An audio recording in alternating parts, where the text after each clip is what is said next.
Discurso do Método, publicado em 1637, é a obra filosófica mais famosa do pensador francês René Descartes.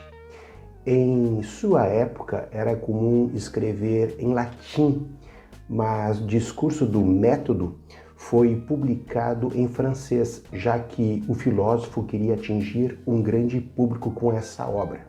Pensando que a vida acadêmica não ensinava a verdade das coisas, mas apenas repetia os ensinamentos antigos, assim que concluiu os estudos em uma escola jesuíta, Descartes resolveu viajar com o objetivo de ler no grande livro do mundo e aprender o que os livros da escola não tinham lhe ensinado, conhecer outros povos e costumes e fazer do mundo um objeto de leitura como se fosse também um livro.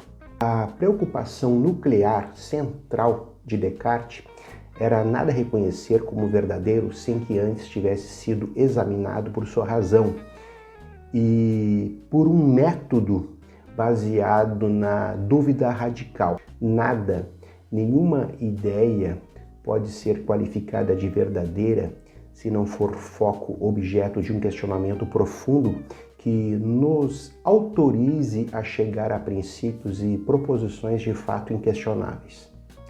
Descartes valorizou a reflexão realizada no interior da consciência, com a razão voltada para si mesma, sem obstáculos externos e internos, como os preconceitos e os sentidos. A grande preocupação de Descartes consistia no como conhecemos, no como temos acesso a ideias verdadeiras, livres de erro. Descartes se voltava contra todo o pré-conhecimento, todo o preconceito que nos induzem constantemente ao erro, à falsidade e ao senso comum. Descartes pensava que a razão libertava as pessoas e as mantinha distantes das várias formas de dogmatismo. Para ele, a razão era a coisa melhor compartilhada entre as pessoas. A capacidade de diferenciar a verdade da mentira torna os seres humanos iguais. A razão é igual em todos, o que é diferente é a forma como é aplicada, por questões que envolvem costumes, religião e outros aspectos. Então, para melhor uso da razão, Descartes desenvolveu um método que poderia ser usado por todos que estiverem dispostos a abandonar as simples opiniões sem fundamento.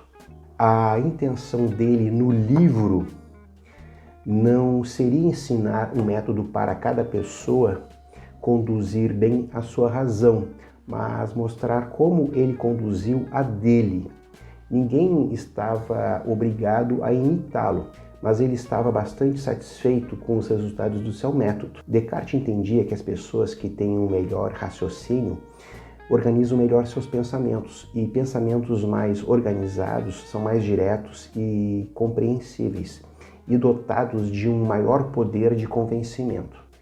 O método de Descartes consistia em 4 preceitos que deveriam ser observados sempre. O primeiro era nunca aceitar algo como verdadeiro sem antes passar pelo exame da razão, evitar a precipitação. Algo só poderia ser julgado se fosse claro e distinto. Esse é, portanto, o preceito, a etapa da evidência. O segundo preceito ou regra é dividir cada uma das dificuldades que forem examinadas em tantas partes possíveis e necessárias para melhor serem resolvidas. Essa é a fase da análise.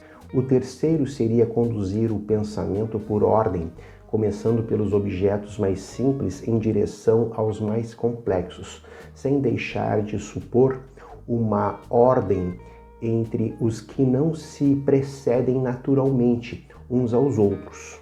Essa fase, essa etapa se chama síntese.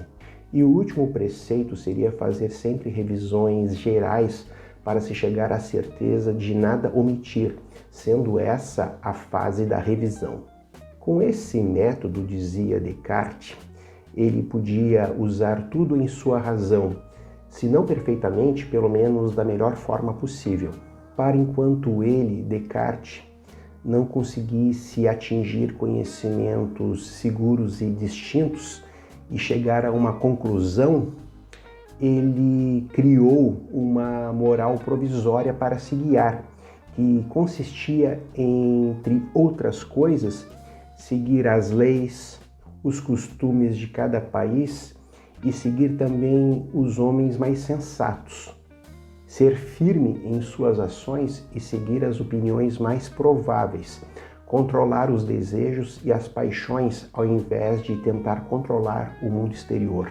Porque, além de nossos pensamentos, nada está em nosso poder, e também consagrar a vida ao estudo da filosofia e da verdade. Aplicando seu método e reconhecendo Descartes, que estava sujeito a errar, ele tomou como falsas as razões que antes havia tomado como verdadeiras. No processo de questionamento radical das coisas passíveis de serem conhecidas, Descartes reparou que podia duvidar de tudo, menos de uma coisa, que ele pensava. Ele concluiu que, se ele pensava, ele existia. Daí a frase penso, logo existo, também conhecida como cogito ergo sum em latim.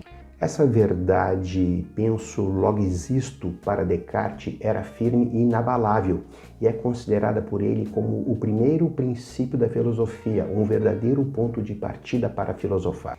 Depois, Descartes, refletindo sobre o que duvidava e percebendo que ele não era perfeito, sabendo que havia maior perfeição em conhecer do que em duvidar, ele quis descobrir onde ele aprendeu a pensar em algo mais perfeito do que ele mesmo. E ele concluiu que essa ideia é inata, ou seja, natural, e deriva de uma natureza mais perfeita. A ideia de perfeição, então, para Descartes, não tendo sua origem no nada, nem numa criatura imperfeita, só pode ter sido colocada na razão por um ser perfeito, que para ele é Deus.